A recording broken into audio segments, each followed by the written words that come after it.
Hello दोस्तों, क्या हालचाल। आई होप आप सब बढ़िया होगे भाई। तो आज के वीडियो में यार हम बात करने वाले हैं कि अगर आपके ब्लॉग या वेबसाइट पर 1 लाख पर मंथ का ट्रैफिक आ रहा है तो आपको किस टाइप की जो होस्टिंग है वो लेनी चाहिए। बहुत सारे यार अपने भाई लोग हैं, ठीक है ना यार, जो ब्लॉगिंग फील्ड से जुड़े हुए हैं ना या वेबसाइट डेवलपमेंट से जुड़े हुए हैं ना, तो उनके माइंड में ये चीज़ रहती है यार। वो ये क्वेश्चन भी पूछा करते हैं कमेंट बॉक्स में कि भैया अगर हमारे ब्लॉग में भैया 1 लाख का ट्रैफिक पर मंथ आने लगे, ठीक है, तो हमें किस टाइप के होस्टिंग के प्लान लेने चाहिए, कौन सी होस्टिंग में जो है वो जाना चाहिए। तो मैं अपने पर्सनल पॉइंट ऑफ व्यू से जो जो होस्टिंग मैंने यूज़ कर रखी है, ठीक है, या जिनके बारे में मैंने काफ़ी सारा फीडबैक देख रखा हूँ ऑनलाइन के बेसिस में, उस पॉइंट ऑफ व्यू से जो है वो मैं आपसे इस वीडियो में बात करने वाला हूँ। तो काफ़ी कुछ जो है वो आपको क्लैरिटी मिलेगी। अगर आप एक बिल्कुल बिगिनर हो तो आपको आपके एक तरीके से प्लानिंग हो सकती है। खूब बिल्कुल बिगिनर में तो क्या होता है, आपके में कोई ब्लॉग या वेबसाइट में कोई ट्रैफिक वगैरह तो आ नहीं रहा होता है, तब तो आप अपनी वेबसाइट कहीं पे भी होस्ट कर लो, कोई दिक्कत वाली चीज़ नहीं रहती है। बट अगर सडन 5-6 महीने बाद आपको पूरा कॉन्फिडेंस था कि यार ये वेबसाइट मैं ब्लॉग बना रहा हूँ भाई, 6 महीने 1 साल बाद मेरे मैं 1 लाख का ट्रैफिक तो भाई लाने ही लगूंगा, इसमें आने ही लगेगा। अगर आपको ऐसा विश्वास है ना, तो आपको पहले से ही एक सही प्लानिंग करनी होती है। ऐसा ना हो कि भाई जब आपका ट्रैफिक आना स्टार्ट हो जाए तब भाई आपकी होस्टिंग जो है वो भाई डाउन होती रहे। उस समय जो जो बिल्कुल एक कह सकते हो यार प्रीमियम सिचुएशन होगी ना, जिसमें आपके ब्लॉग या वेबसाइट में बढ़िया अच्छा खासा ट्रैफिक आ रहा है, उस समय अगर आप होस्टिंग के इशू में जूझते रहे ना भाई मेरे, तो भाई फिर आपका क्या होगा ना, आपको पता ही है कि एक ब्लॉग पोस्ट को या एक ब्लॉग को रैंक करवाना कितना टफ होता है। तो अगर किसी आपने आलतू फालतू होस्टिंग को लेकर के सिर्फ पैसे बचाने के लिए कि भाई मेरे 100 रुपये 50 रुपये मेरे बच जाएंगे, इसलिए आप एक ऐसी होस्टिंग के साथ चले गए और फिर जब आपकी वेबसाइट रैंक करना स्टार्ट कर देगी और आपकी होस्टिंग जो है वो भाई कहीं डाउन दिखा रही है, कहीं कोई प्रॉब्लम दिखा रही है ना, तो भाई जो आपकी रैंकिंग है ना यार, वो फटाक से डाउन हो जाती है। आपको पता ही है यार कि भैया जैसे ही आपके पेजेस, जैसे ही मान लो गूगल की क्रॉलर जो होती है यार, फ्रीक्वेंट बेसिस में आपके ब्लॉग को क्रॉल करती रहती है, और जैसे ही उसे मिला कि हाँ भाई ये पेज जो है ये बहुत ज़्यादा समय लगा रहा है लोडिंग में, या भाई एक्सेस ही नहीं हो पा रहा है सर्वर डाउन की वजह से ना, तो पेज भाई संग के संग जो है वो डी इंडेक्स हो जाता है या बिल्कुल पीछे फेंक देता है उठा करके कि भाई भाई एक बंदा है, एक कोई बंदा है, ठीक है, वो गूगल में कोई कीवर्ड सर्च मारता है, अब आपकी वेबसाइट आ रही है भाई, क्लिक करा उसने, वो लोड ही नहीं हो पा रही है, तो बंदे का तो भाई एक्सपीरियंस खराब हो गया ना। और गूगल नहीं चाहता किसी बंदे का भाई एक्सपीरियंस खराब हो, तो वो जो स्लो लोडिंग, बहुत ज़्यादा स्लो लोडिंग स्पीड वाली वेबसाइट होती है ना, उनको भाई फिल्टर करके वो हटाता रहता है। तो लोडिंग स्पीड भी अपने आप में एक बहुत बड़ा जो है वो फैक्टर होता है, और लोडिंग स्पीड जो है वो कुछ आपने किस तरीके से अपनी वेबसाइट को ऑप्टिमाइज करा है इस पर डिपेंड करता है, और काफ़ी कुछ जो है वो इस पर भी डिपेंड करता है कि भाई आपका सर्वर का रिस्पॉन्स रेट जो है वो कैसा मिल रहा है। जब अपने ब्राउज़र पे कोई वेबसाइट या ब्लॉग भैया टाइप करते हो ना, उसका डोमेन नेम वगैरह टाइप करते हो ना, तो भाई जाती सर्वर के पास रिक्वेस्ट है, वो जितना फास्ट रिस्पॉन्स करेगा, ठीक है ना, जितना ऑप्टिमाइज्ड होकर के कंटेंट जो है वो मिलेगा, ठीक है, क्लाइंट साइड पे, उतना ही बेटर जो है वो परफॉर्मेंस रहती है। तो ये तो हो गया थोड़े से बेसिक फंडे भाई कि क्या क्या चीज़ें हैं जो आपको अपने माइंड में रख के चलनी चाहिए एज अ बिगनर। भले ही कोई कितना कहता रहे भाई, एज अ बिगनर में आप कौनो वेबसाइट जो है वो होस्टिंग जो है वो ले सकते हो ना। बट अगर आपको कॉन्फिडेंस है, अगर आप लर्निंग फेज में हो ना कि यार अभी मैं ब्लॉगिंग सीख रहा हूँ, चलो एक होस्टिंग लेके उसमें जो है वो ट्राई वगैरह करके देखता हूँ, तो भाई आप कोई भी मार्केट में होस्टिंग है ना उसके साथ जा सकते हो, ठीक है ना। बट जब आपको पता हो, आप एक ऐसे ब्लॉग या वेबसाइट में काम करने वाले हो जो आपको पता हो कि हाँ भाई ये ब्लॉग वेबसाइट जो है वो 6 महीने 1 साल में ट्रैफिक भाई लाएगा, ये कितने ज़्यादा आप कॉन्फिडेंस में हो, ठीक है, क्योंकि होता है कई बार जब हम किसी चीज़ में काम कर रहे होते हैं ना, तो हमारा कॉन्फिडेंस भी होता है, हमारे अंदर से आवाज़ भी आ रही होती है ना कि भाई ये काम मैं कर रहा हूँ ना भाई, इस पे जरूर इनाम वोट देंगे चल करके। और संग के संग आपको कई बार रिजल्ट भी दिखने लगता है। जब रिजल्ट आपको दिखने लगे और लगे कि हाँ यार यहाँ पर जो है वो भाई मैं अच्छा खासा ट्रैफिक ला सकता हूँ ना, तो भाई यार सही होस्टिंग की तरफ ही जाओ। अब सही होस्टिंग के बारे में अगर हम बात करें जा करके ना, तो देखो, अगर आप बिल्कुल मतलब कि बिगनर वाले फेज में हो, ठीक है ना, और आप नहीं चाहते हो कि यार बहुत ज़्यादा जो है वो मैं हेडक लूँ जा करके, क्लाउड सर्वर में जाऊँ जा करके ना, और आपका ट्रैफिक का जो एक सेट है ना, वो आप ये देख रहे हो कि हाँ यार मैं जो है 1 लाख ट्रैफिक तक जो है मेरे ब्लॉग में आ जाएगा, ठीक है, तो उस केस में अगर आपको कम पैसे में शेयर्ड होस्टिंग में जाना ना, तो मैं भाई आपको ये रिकमेंड करूंगा, क्योंकि मैंने भी अपने बिगिनर फेज के टाइम पे यूज़ करा था ब्लू होस्ट, ठीक है। मुझे नहीं पता मार्केट में कौन सी होस्टिंग कोड का कूपन कोड मिल रहा है, क्या मिल रहा है, कितना डिस्काउंट मिल रहा है, उससे मुझे मतलब नहीं है, ठीक है ना। मुझे ये मतलब है कि यार ब्लू होस्ट बहुत पुरानी होस्टिंग है, उसका कस्टमर बेस जो है वो बहुत ज़्यादा है, ठीक है ना। और जितने भी टॉप क्लास के ब्लॉगर है ना, उन्होंने अपनी यार जर्नी ना ब्लू होस्ट से ही शुरू करी थी। तो ब्लू होस्ट का अपने आप में एक नाम है, और इवन वर्ड प्रेस जो ऑफिशियल है वो भी ब्लू होस्ट को रिकमेंड करता है। अब इसमें मैं एक और चीज़ कहना चाहूँगा कि ब्लू होस्ट का एक इंडिया वाला भी आया हुआ है, ठीक है ना, ब्लू होस्ट .in करके ना, वहाँ से मैं आपको सर्वर रिकमेंड करने को नहीं बोलूँगा, ठीक है ना, क्योंकि यार वो भी नया नया है, हमारे देखा दोनों की परफॉर्मेंस में बहुत अंतर है। क्योंकि मैंने कंपनी में ना bluehost.in से ही सर्वर लिया था, तो वहाँ की परफॉर्मेंस और bluehost.com से अगर मैंने सर्वर लिया था ना, तो वहाँ की परफॉर्मेंस में बहुत ज़्यादा अंतर है, ठीक है ना। तो ये भी एक फैक्टर है। तो मैं आपको रिकमेंड करूंगा कि अगर आप bluehost.com की तरफ से, अगर आपको bluehost से ही सर्वर लेना है, तो अगर आप bluehost.com से लोगे जाके ना, तो ज़्यादा बेटर आपको जो है वो परफॉर्मेंस मिलेगी। एक तो ये चीज़ हो गई, प्लस दूसरी ये चीज़ हो गई ना कि कई बार जैसे आप वर्डप्रेस में काम कर रहे होते हो तो आप वर्डप्रेस मैनेज होस्टिंग ले लेते हो, जिसमें सी पैनल नहीं होता कई बार, ठीक है ना। तो मैं आपको ये कतई रिकमेंड नहीं करूंगा। मैं कहूँगा जब भी होस्टिंग लो ना, तो एटलीस्ट सी पैनल वाली होस्टिंग लो। सी पैनल वाली होस्टिंग में थोड़ा सा आप जो है वो एडवांस लेवल पे चीज़ों को जो है वो मैनेज कर सकते हो ना, और अपनी जो वेबसाइट वगैरह है ना यार, उसमें थोड़े से ऑप्टिमाइजेशन भी बेटर तरीके से कर सकते हो। तो हमेशा जब भी लेना है एज अ बिगनर के तरीके, तो सी पैनल होस्टिंग लेना। सी पैनल होस्टिंग में आपको बहुत सारे के एप्लीकेशन जो है वो उसमें पड़े पड़ाए मिल जाते हैं ना, तो आपका काम आसान हो जाता है। तो जब भी बिगनर में जाना है भाई, सी पैनल होस्टिंग लेनी है। मेरी रिकमेंडेशन रहेगी कि भाई ब्लू होस्ट से होस्टिंग जो है वो आप ले सकते हो। लिंक जो है वो आपको डिस्क्रिप्शन में मिल जाएगा, चाहे तो आप वो लिंक यूज़ करके ले लो जाकर, ठीक है, एफिलिएट लिंक है वो, ठीक है ना। और चाहे तो भैया आप डायरेक्ट जाके ले सकते हो, कोई ऐसी दिक्कत वाली चीज़ है नहीं, ठीक है ना। और अगर आप बिल्कुल सीख रहे हो ब्लॉगिंग, यहाँ पर तो ये हो गई कि आपने ब्लॉगिंग सीख लिया, आप कुछ प्रोफेशनल स्टार्ट करने वाले हो, ठीक है, तो आपको एक सी पैनल होस्टिंग एटलीस्ट आपको लेनी है, ठीक है ना। और ब्लू होस्ट लोगे तो बेटर रहेगा। बट अगर आप बिल्कुल बिगिनर हो, आपको नहीं पता है कि वेबसाइट रैंक करेगी कि नहीं करेगी, मैं ट्रैफिक ला पाऊंगा या नहीं ला पाऊंगा, तो आप मार्केट में अवेलेबल कोई भी होस्टिंग ले लो जाकर, ठीक है। लर्निंग फेज में आप कुछ भी ले सकते हो, ठीक है। जब आप प्रोफेशनली स्टार्ट करने वाले हो, आपको लगे कि हाँ मैं इसमें ट्रैफिक ले आऊँगा ना, तो फिर एक बढ़िया होस्टिंग चाहिए, भले ही वो शेयर्ड होस्टिंग हो। तो बढ़िया होस्टिंग के साथ जाओ। होस्ट अमाडा करके भी एक कोई कंपनी है ना, वो उसकी भी होस्टिंग भी बहुत बढ़िया है, ठीक है, बट वो थोड़ा ज़्यादा एक्सपेंसिव है। तो ये चीज़ भाई है ना। अब शेयर्ड होस्टिंग जो सी पैनल वाली होती है ना, 1 लाख ट्रैफिक बहुत इजी तरीके से हैंडल कर जाएगी। वो भी किस केस में, अब हम केस की बात भी कर लेते हैं ना। अगर आपने अपनी कोई भी वेबसाइट, चाहे वो आपने कस्टम बिल्ड करी हो, चाहे तो आपने वर्डप्रेस में डाली हो, उसको अच्छे से ऑप्टिमाइज कर रखा हुआ है, ठीक है। कैचे वैचे वाले प्लगइन उसमें जो है वो डाल रखे हैं, जो भी रॉकेट प्लगइन आते हैं, W3 टोटल कैचे करके आते हैं, सब प्लगइन डाल रखे हैं। मतलब कोई बंदा एक बार विजिटर आपकी वेबसाइट में आए, कोई ब्लॉग पोस्ट को एक्सेस करे ना, तो एक ब्लॉग पोस्ट खुलने में आपको पता है यार, इंटरनली बहुत सारी जो चीज़ें हैं वो चल रही होती है। डेटा बेस के अंदर जो है वो आपकी पोस्ट होती है ना, तो एक प्रोसेसिंग चल रही होती है। तो नेक्स्ट टाइम जब कोई बंदा उसी पोस्ट को एक्सेस करने को आए ना, तो सीधा सीधा स्टैटिक कंटेंट डिलीवर हो जाए। वो सारा कंटेंट कैच में सेव रहेगा और वो सीधा सीधा स्टैटिक कंटेंट जो है वो यूजर को डिलीवर हो जाएगा।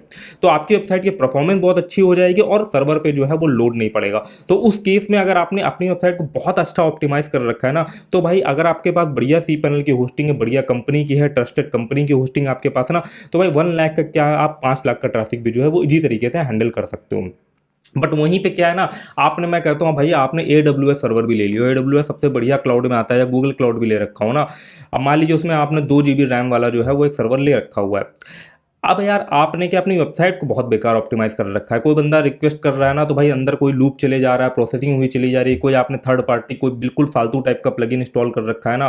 कई सारे यार प्लगइन जो है ना वो इतना बड़ा बड़ा दावा करते हैं ना, और बिल्कुल बेकार होते हैं, ठीक है ना। तो कोई, कई बार आपने कोई ऐसा प्लगइन इंस्टॉल कर रखा है जो इंटरनली अपने ही सर्वर पर रिक्वेस्ट भेज रहा होता है। भाई प्लगइन को कोड को खोल के तो आप देख नहीं लोगे, ठीक है ना। भाई डेवलपर वाला अगर पॉइंट ऑफ व्यू से हम लोग तो प्लगइन के कोड में भी घुस जाते हैं भाई, कि ऐसा क्या है भाई, ये प्लगइन की वजह से साइट क्यों स्लो हो गई जाके, इसका मतलब क्या कर, हमने देखा है कई बार क्या होता है, कई सारे प्लगइन फ्री जो होते हैं ना, वो आपकी वेबसाइट को ट्रैक कर रहे होते हैं, ट्रैकिंग चल रही होती है कई बार इंटरनली। अब ट्रैकिंग में क्या होता है कि भाई वो कंटिन्यूअस बेसिस में आपके सर्वर से अपने सर्वर पर रिक्वेस्ट भेज रहा होता है। ऐसा भी कई सारे यार चीज़ें रहती हैं। अब फ्री में यही तो दिक्कत है ना, कई बार फ्री फ्री के चक्कर में ना, जो जो कम ट्रस्टेड वाली चीज़ें होती है, जो ट्रस्टेड है यार, जो सभी लोग यूज़ कर रहे हैं, उनमें तो इतनी दिक्कत नहीं। बट कई बार क्या होता है ना, कोई चीज़ हम बिल्कुल फ्री ढूंढ रहे होते हैं, फ्री के चक्कर में हम कोई ऐसा प्लगइन इंस्टॉल कर लेते हैं ना भाई, जो भाई बिल्कुल वॉट लगा देता है वेबसाइट की ना। तो ये भी आपको देखना है कि भाई, इसीलिए मैं पर्सनली वर्डप्रेस को ज़्यादा प्रेफर नहीं करता हूँ। एक कस्टम बिल्ड जो वेबसाइट होती है, टूल टाइप की वेबसाइट की बात कर सकते हो ना, मैं सोचता हूँ स्क्रैच से बना लूँ, या ज़्यादा सही रहेगा। मेरे को जो जरूरत वाली चीज़ें है ना, मैं सिर्फ उसमें उतना ही कोड रखूँगा। एक वर्डप्रेस एक जनरल पॉइंट ऑफ व्यू से जो है एक प्लेटफॉर्म बना है, जिसमें आप ई-कॉमर्स वेबसाइट भी बना सकते हो, ब्लॉग भी बना सकते हो, कॉर्पोरेट कंपनी की वेबसाइट भी बना सकते हो, कुछ भी बना सकते हो ना। तो उसको बनाया ही पॉइंट ऑफ व्यू से गया है कि हर बिजनेस के लिए जो वेबसाइट हो परफेक्ट रहे। तो उसमें बहुत सारी जो है वो अननेसेसरी की चीज़ें भी रहती हैं, जो अगर हम एक नॉर्मल लेवल पे चीज़ें समझे जा करके ना, तो हमें कई बार ज़रूरत भी नहीं होती ना। तो वेबसाइट ऑप्टिमाइजेशन एक बहुत बड़ा फैक्टर है, जो आपके सर्वर पर लोड कम डालेगा, तो आपका सर्वर की परफॉर्मेंस जो है वो निखर करके आएगी। अब आप कॉन्सेप्ट समझो जा करके शेयर्ड होस्टिंग में यार कॉन्सेप्ट ये भी चलता है कि एक बहुत बड़े सर्वर में ना, आप शेयर वर्ड से आप समझ ही सकते हो, उसमें बहुत सारी वेबसाइट जो है वो होस्टेड रहती है। सिर्फ ऐसा नहीं होता है कि भैया आपने अपनी वेबसाइट डाल दी तो एक सर्वर में डेडिकेटेडली आप ही की वेबसाइट पड़ी हुई है, ठीक है, ऐसा नहीं है।